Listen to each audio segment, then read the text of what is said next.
Hello everybody and welcome to Decoding the WSL, the podcast dedicated to the stats and facts in the WSL. On today's episode we've got a whopping 14 games to touch on, 12 in the WSL as well as a couple of Champions League games. I'm going to be giving you all the stats and facts you need.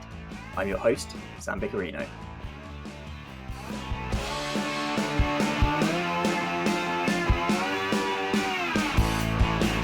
Yes, listener, welcome. It is Thursday, the 1st of May, and it is a glorious day here in the UK. Lovely and sunny outside, and we have a lot of football to talk about, so let's get into it. It is just me and thee today, back to old times like it used to be. None of my regular guests are here with me today, but we'll still have a good pod nonetheless, and they will be coming back in the future, I think from next week, which is all good. So more know your stat and stuff like that then, but for now, we're just going to be talking about the football. So let's have a quick review of what happened at the weekend. There were two WSL teams in the Champions League semi-finals this weekend. Arsenal overturned a 2-1 deficit to make the final, but you'd sure hate to be a Chelsea fan, their side beaten by Barcelona once again in the Champions League. These teams, however, had very different weeks in the WSL. The Arsenal were not firing as they fell 5-2 away at Aston Villa, meaning Chelsea's 1-0 victory at Manchester United secured the WSL title, Sonia Bonpastor's second trophy in her debut season in London. There was big news down the other end of the table too. The London Marathon took place on Sunday, but it was West Ham that ran away with it in South London. Their 7-1 victory relegated the host Crystal Palace, the first team to be relegated in their debut WSL season. Elsewhere, there was a 2-2 draw between Liverpool and Spurs. Brighton came back from behind to win 3-2 away at Everton, and Man City edged Leicester in a very tight game at the King Power, just 1-0. But we're going to start this pod with the Champions League. Yes, there were two big games in the Champions League last weekend. The semi-finals were upon us. Obviously, Arsenal travelled to Lyon in the first game. They lost 2-1 at home in the first leg the weekend before, but stormed to a 4-1 victory away at Lyon. This was a result that I wasn't expecting at all. I did think that they were slightly more likely to progress than Chelsea, but I didn't see either English side going through personally. If you watch this game, you'll probably agree that Arsenal just seemed like a team on a mission in this one. Everyone was locked in. Everyone had so much energy during the game. It was really good to see. Lyon, however, made quite a few individual mistakes, and Arsenal just made them pay. I don't think Wendy Renard looks completely fit. Obviously, she didn't play at all in the first leg.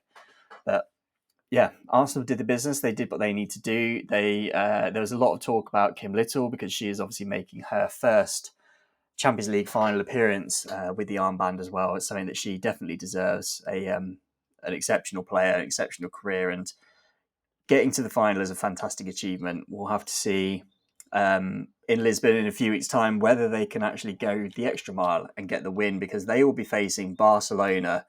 They beat Chelsea for the second time in 2 weeks, 4-1, this time at Stamford Bridge. Barcelona were just very, very good. Chelsea weren't great. They weren't as good as I think we've seen them play in other matches. They weren't dreadful, but they weren't great. Not many players can come off that pitch holding their head really high, saying I put in a really good performance. For Chelsea, that is. Barcelona, however, are just amazing, especially that front six. I think they're just deadly, and they showed that in the game. 4-1 away at Stamford Bridge. It's not a result that I was expecting at all. I fully expected Barcelona to win the tie and to go through to the final. I thought Chelsea had a very, very slim chance. I really didn't see it happening. But 4-1 on the day was not a result I expected to see again. But Barcelona show their dominance. This is a Chelsea side that have, reached the FA Cup final, obviously. They've won I was about to say Conti Cup then, but they've won the Subway Cup. And they've won the WSL with 2 games to spare. This is a team that is by far the best team in England at the moment, in potentially the best and most competitive league in the world. And Barcelona have just made them look like it was, I don't know, women against girls. Is that the sort of phrase we'd use for this?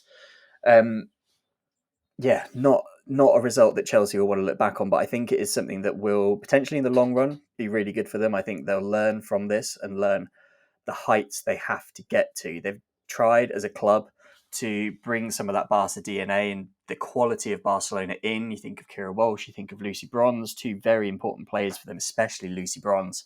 We'll come to her a little bit later on as well. But Barcelona are just still that cut above. And although they don't have a lot of like domestic competition, they tend to win everything quite easily.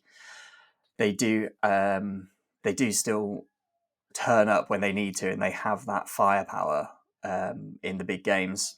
And you can see that when they play for Spain as well, obviously winning the last World Cup, things like that.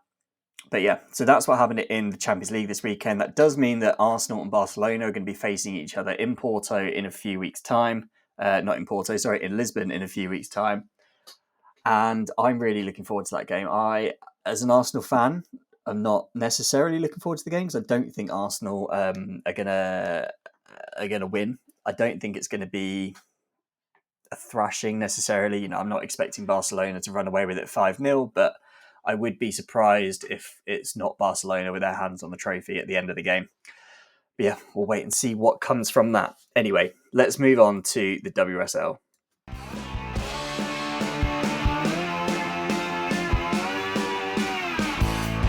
So I'm going to start off with the weekend's games. I know there was major things that happened on Wednesday night, but we're going to start with the weekend's games. And we're going to start with Liverpool 2, Spurs 2. This was a game that was, I guess, kind of a midfield battle. Two teams that are hoping to finish in the top half this season. Obviously, Liverpool looking a bit more likely than Spurs at the moment. All 4 of the goals in this game were from crosses, 3 of which were from set pieces, which I think if you looked at the history of these two teams, isn't that surprising. Liverpool obviously put a lot of crosses in. Sophie Roman-Haug has won more headers than anyone else by a mile in the WSL this season. I've posted about it recently. Check out my post on X if you haven't seen it.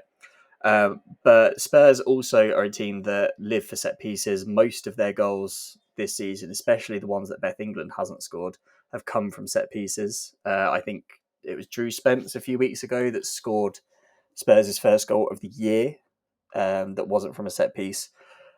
Yeah, or that wasn't from Beth England either.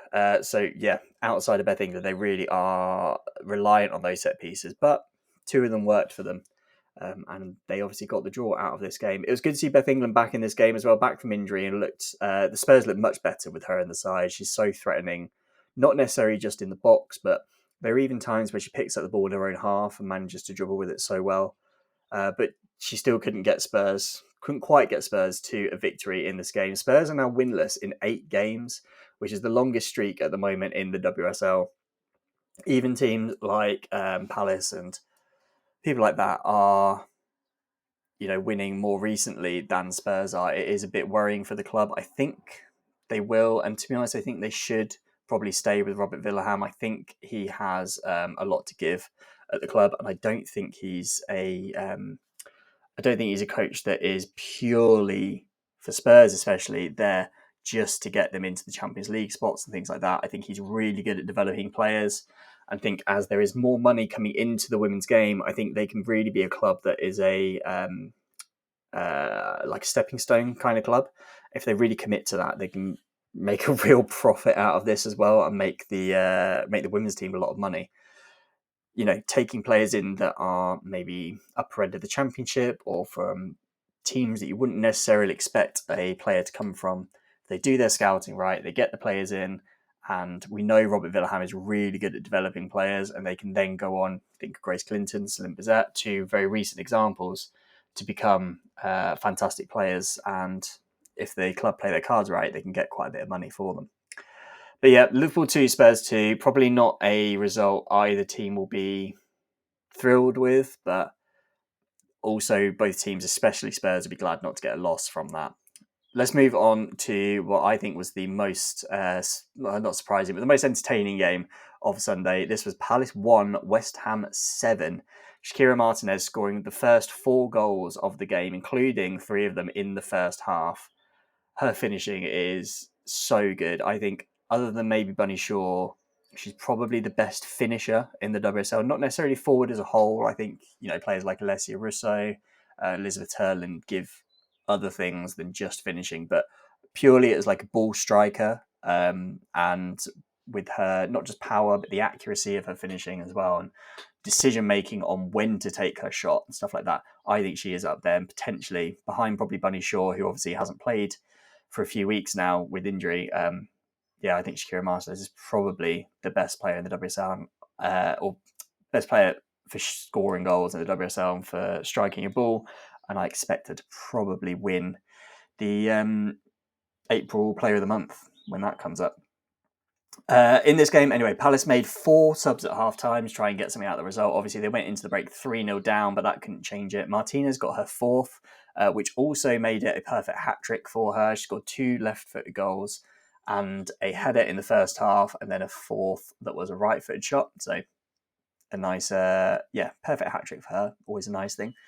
Vivacé made it 5 with what I think was probably the goal of the weekend. She seemed to sort of drive from, I think she got the ball round the halfway line, drove with it for a bit.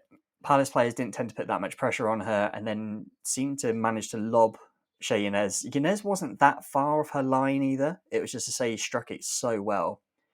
So that'll be something she'll be very proud of. And yeah, I think that's going to be the goal of the weekend. It'll probably be in contention for goal of the season. Might not get it, but it'll be up there. And then the final 2 goals for West Ham came from Emma Harries off the bench to get 2 goals for her. Palace did get one back, as we've already mentioned. Stengel got one from the spot after India Paige Riley was brought down in the box. But yeah, obviously not enough, and very much just a consolation goal for Crystal Palace.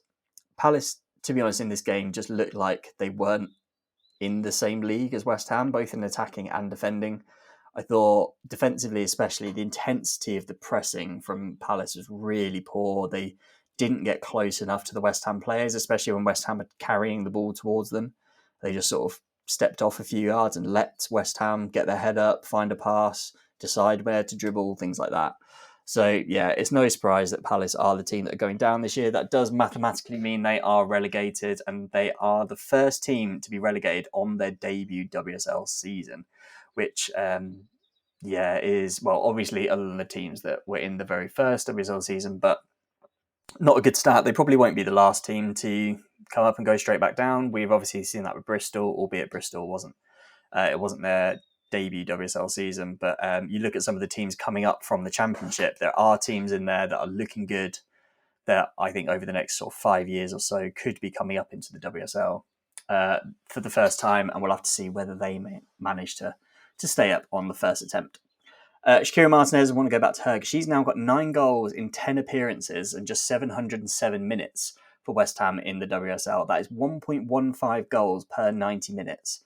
That is madness. She's scoring more than a goal a game. The only player that has sort of a decent amount of minutes and a better rate than that is Bunny Shaw.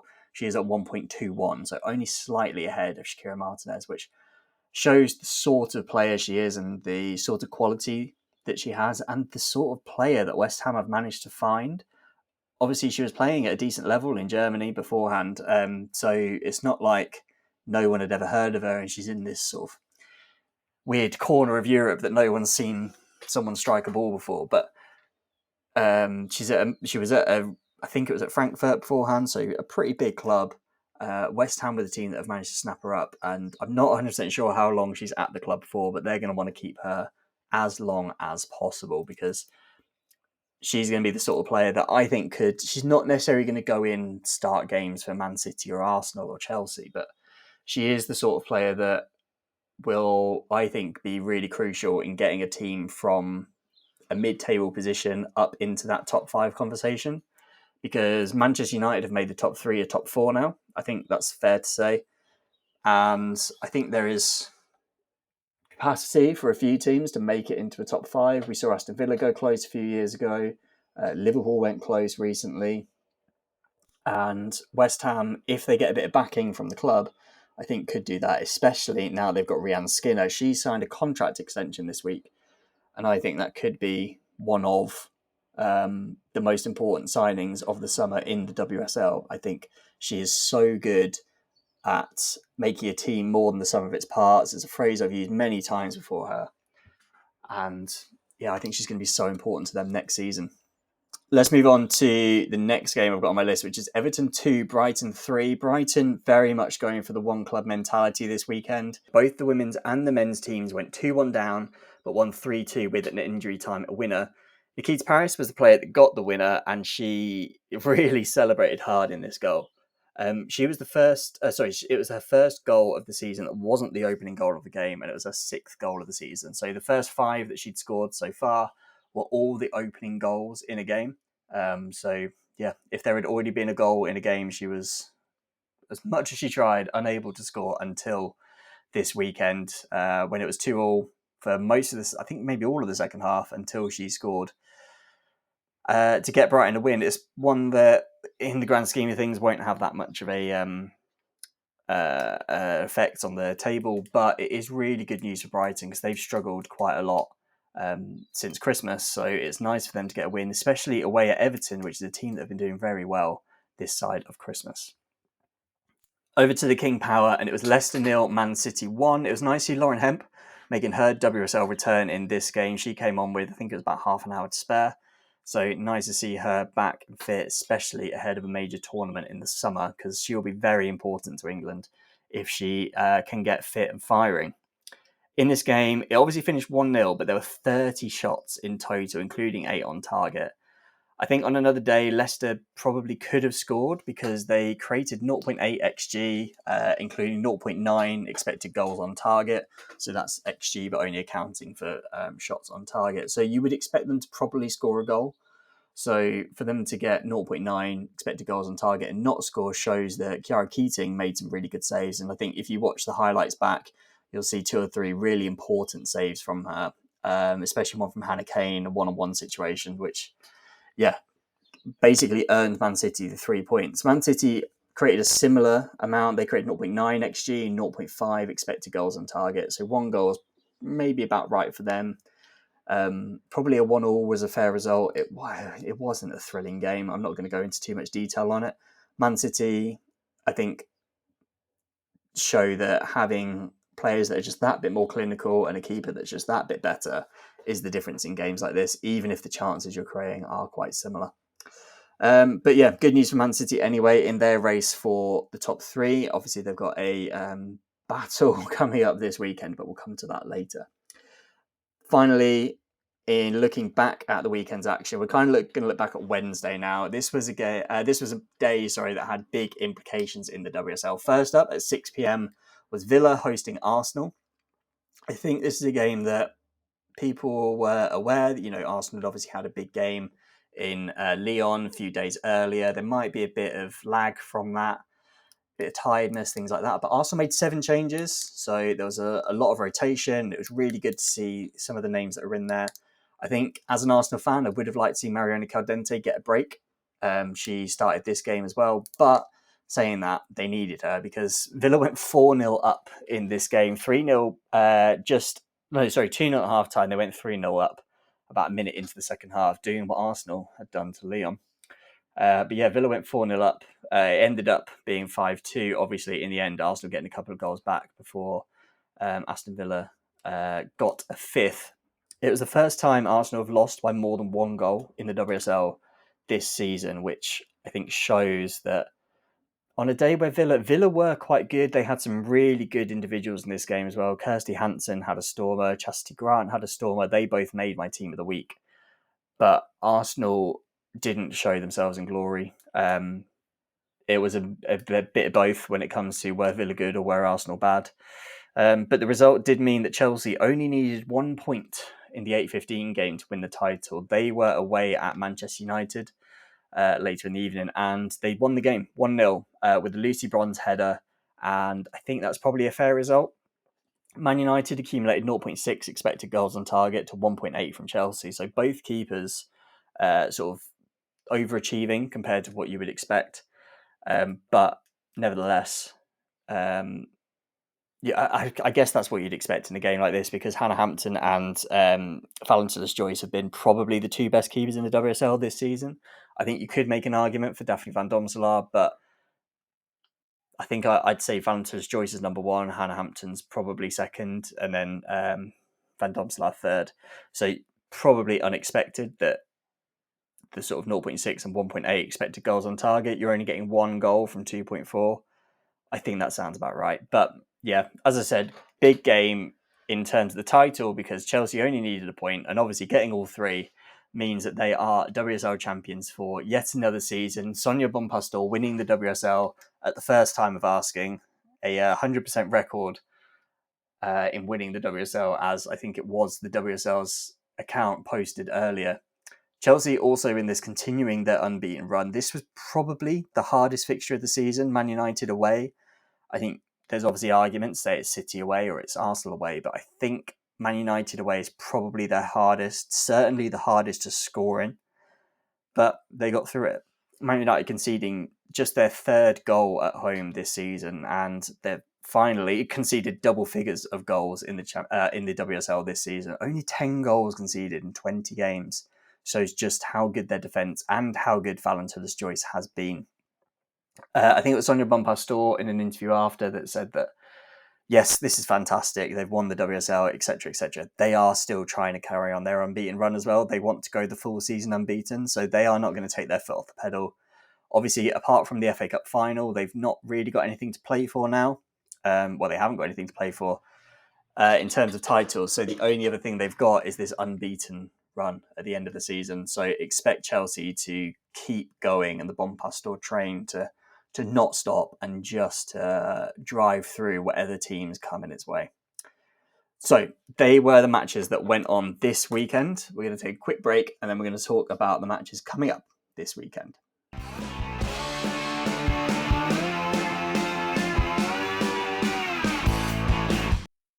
Yes, coming up this weekend, we've got obviously 6 games.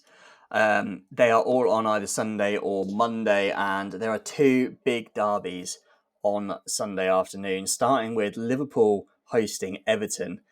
This is a game that in terms of points for the season, doesn't really matter, but in terms of sort of bragging rights and how close I think it's going to be, this is going to be really interesting. Everton are undefeated in their last 6 WSL meetings with Liverpool, but you would say Liverpool are the more informed team at the moment. This fixture last season was a 1-0 Everton win away at Liverpool. Megan Finnegan getting the goal. Obviously, she won't be there for this game. Olivia Smith will be one to keep an eye on. She has had 7 goals so far this season. 6 of those have been the opening goal of a game. So let's see if she can open the scoring again on Sunday afternoon. And the other thing to keep an eye on in this game is Claire Wheeler, see how she plays. She obviously got a new contract yesterday or the day before. Can't remember when it was announced now. But I think she's a fantastic player. I think she's probably one of Everton's best. So the fact that she's now at the club, I think until 2027, 2-year extension on her contract, I think is really important for the club. And yeah, as she's one of those players that can be the difference between them staying up and going down. Obviously, Everton have strengthened quite a bit across the club, and I think players like Claire Wheeler, and hopefully they'll extend some others as well for their sake, will be really important in them trying to get into the top half. In terms of how I think this game is going to go, like I said, I think it's going to be really close. I think if you had asked me before the weekend, I'd have probably erred towards an Everton win, but I think now I'm probably going to err towards a Liverpool. But it is just going to be really close, and I think it might actually probably end up in a draw, so I'm going to go 1-1. Let's move on to the other derby of the weekend, and one that could have quite a big impact in the league standings. It's Man United hosting Manchester City. Manchester City need to win this if they have a chance of finishing third this season. If they lose or draw, then Manchester United will be guaranteed to finish in the top 3, and City will be guaranteed to finish 4th. The last time these two teams met was in the WSL anyway, was 4-2 victory for Man United at the Etihad. It was the first game back for Ella Toone from injury, and she got a hat-trick. It was, a big day at the Etihad and got a lot of media coverage, and rightly so, because it was a really good game. United, as I mentioned earlier, have only conceded 3 goals in the 10 home games they've played this season, so they do have a really good defence. But it's also worth noting that Man City are undefeated in 5 away matches this season. Or in their last 5 away matches, I should say, in the WSL. So United have a really good defence, but City don't lose. Your brain would go, well, there's going to be something like a 0-0, maybe a 1-1 at a push, but I actually don't think it will be in this game. I think United will do it. For Arsenal's sake, I'm hoping City do it, because that'll make the final day a bit more comfortable for Arsenal, but I'm actually going to go for a 1-0 United win in this game. I just think they're going to have the edge over Man City again. I think this Man City team is, they've got Lauren Hemp back, but still overall they are struggling with injuries. Man United are faring a bit better. And they've only gone down to a 1-0 loss against Chelsea. And, held their own for most of the game. I do think they can do it at the highest level. I think United are going to get that third place spot either way. And I think they'll probably do it this weekend. So I'm going to go for a 1-0 United win. Next, we're going to move on to the bottom two teams in the WSL this season. Crystal Palace hosting Leicester. The last time these teams met was a 2-0 win for Crystal Palace away at Leicester. This was Annabelle Blanchard getting both goals. It was Palace's only clean sheet and their only away win this season. Obviously, this time we're playing at Crystal Palace. Palace have lost their last 4 home games, but Leicester are the only team that haven't won an away game in the WSL this season. So if Palace lose, if Palace don't lose, or if Leicester do win, there's obviously a streak getting broken either way there. Something to keep an eye on is that only one of Leicester's 15 goals this season have been in the last 30 minutes. So I think if they get to sort of 60 minutes in, whatever the score is at that point, it's going to be really difficult for Leicester to score because that's just not something they tend to do. I don't know if that's on purpose or not.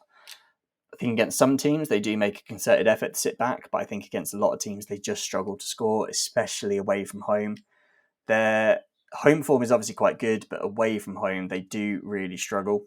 And they do have the worst away form in the league. Obviously, they haven't won.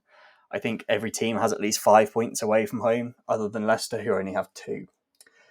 How do I think this game is going to go? Well, Palace are going to be very sort of upset with this game because, well, not upset with it, but, they're not going to have loads of energy because they have now been relegated.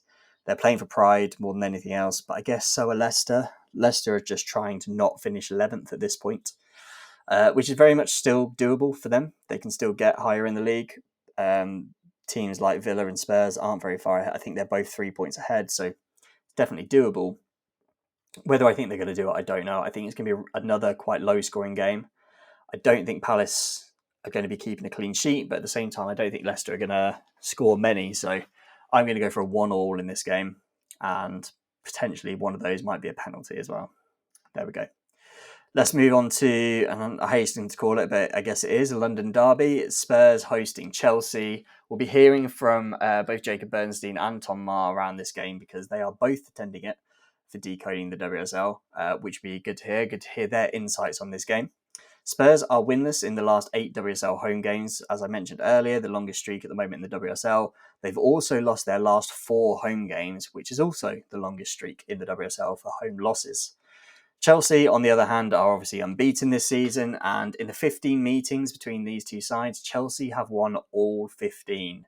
They definitely have Spurs' number, and yes, this is going to be not necessarily at Leyton Orient, at Brisbane Road, as Spurs normally play. This one is at the Tottenham Hotspur Stadium, but there's not a lot riding on it. Spurs need some points to try and get into the top half, but against a Chelsea in this sort of form, and a Chelsea, as we mentioned earlier, that are desperate to hold on to this unbeaten season, I don't think this is going to be that close. I'm going to go for 3-0 Chelsea win on this one. For Jacob's sake, a Spurs fan, I hope I'm wrong, but then again, I also don't want Spurs to win as an Arsenal fan. I can't really do much about that. But yeah, Jacob and Tom will give us a lot more info, and you'll be hearing from them next week. Let's move on to West Ham against Aston Villa, the two claret and blue sides facing off against each other. This fixture last season was a 3-2 win for Aston Villa, Rachel Daly grabbing a 90th minute winner to take it away at West Ham.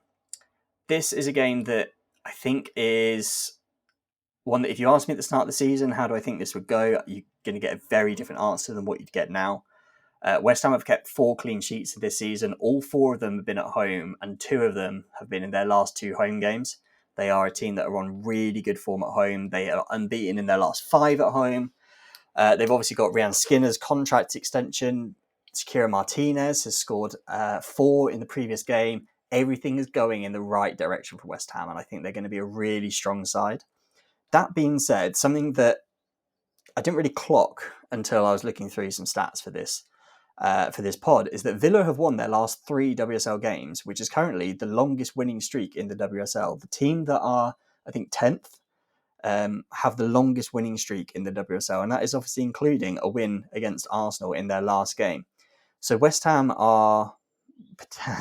actually may well be the most informed team if you're looking at, the last 6 games, but Villa on the last 3 games are the most informed team. And these are 2 sides that are trying to get into the top half. So yeah, it's a bit of a strange one, not necessarily one you'd expect. I do think West Ham are going to edge them out in this game. I think Villa are in really good form, and I like to see Villa doing well as a club. I think they're quite a well-run club. I like Natalia Arroyo. I like a lot of Villa's players. I think they have a really good squad, but I do just think West Ham are going to have too much for them. I do think this is one that could have a few more goals in it, though. So I'm going to go for... Oh, it's hard, because Martinez is on form. I could back her scoring. I could see Chastity Grant and Kirsty Hansen and play Rachel Daly probably as well, getting on the score sheet as well. So some of those players scoring, probably not all of them. Let's go for a 3-1 West Ham win. And then the final game of the season then, final game of the game week is on Monday night as Brighton host Arsenal. This is a fixture that's been played 16 times before. Brighton have only beaten Arsenal once, and that was on penalties after 0-0 in the League Cup a few years ago. Arsenal have won the last 7 meetings between these 2 sides with an aggregate score of 28-0. Yep, you heard that. 0. Brighton have not scored in their last 7 games against Arsenal. And that's an average score per game of 4-0. Brighton haven't won in their last 5 at home. Obviously, Arsenal coming off the back of a pretty bad victory. But, these are Champions League finalists now. They are going to be having half an eye ahead on the Champions League final, but obviously we know that's a few weeks away. They don't necessarily need to rest any players against Brighton, but they will be aware that the following Saturday they're playing at home to Man United, and they'll want to see out the season with a bang, and that could well be a game that Arsenal need to win, depending on what happens in the Manchester derby. Arsenal could, however, guarantee second in this game if United don't beat City. So if it's either a draw or a Man City win in the Manchester derby, Arsenal winning this game will guarantee them second place this season. Then the Man United game will be a bit calmer. But for now, I think René Slager is probably going to put out a pretty strong team here, especially if United don't beat City. So I don't see Brighton carrying on after their win at the weekend. I do think Arsenal are going to bounce back from that 5-2 loss to Villa. I'm going to go for a 2-0 Arsenal win in this one. So they are the games coming up this weekend. Let's move on to our Fantasy WSL segment.